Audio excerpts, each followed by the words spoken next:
डालेंगे दिलचस्प और अजीब खबरों की तरफ। 1 साल बच्चा अकेला बहरा रूम अबूर करके इटली पहुंच गया। गैर मुल्की खबर एजेंसी के मुताबिक वालिदैन की जानिब से अपने 1 साल बच्चे को बहरा रूम जाने वाले महाजरीन की कश्ती में सवार किया गया था, ताहम वो खुद किसी वजह की बिना पर कश्ती में सवार न हो सके।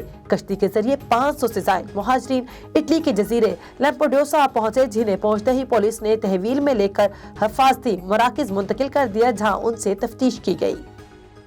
भारत में डॉक्टर्स ने मरीज के गुर्दे से 156 पत्थरियां निकाली। भारतीय मीडिया के मुताबिक भारतीय रियासत तेलंगाना में डॉक्टर्स ने 3 घंटे के तवील ऑपरेशन करके 50 साल मरीज के गुर्दे से 156 पत्थरियां निकाल ली। डॉक्टर्स का कहना था कि तारीख में शायद पहली मर्तबा किसी भी मरीज के गुर्दे से इतनी ज्यादा तादाद में पत्थरियां निकली हैं।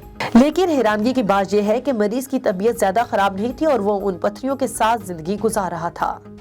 श्रीलंका में दुनिया का सबसे बड़ा नीलम का पत्थर नुमाइश के लिए पेश कर दिया गया है। 310 किलोग्राम वजनी पत्थर को मलका एशिया करार दिया गया है। दुनिया में पाए जाने वाले तमाम नीलम पत्थरों में से तकरीबन 90% श्रीलंका के हैं, जो अपनी मुनफरिद साख्त की वजह से मशहूर हैं। नीलम को कोलंबो से 65 किलोमीटर जनूब में होराना में एक जौहर के मालिक के घर नुमाइश के लिए रखा गया था। कीमती पत्थर 3 माह कबल रत्नापुरा माहिरी ने दरियाफ्त किया था।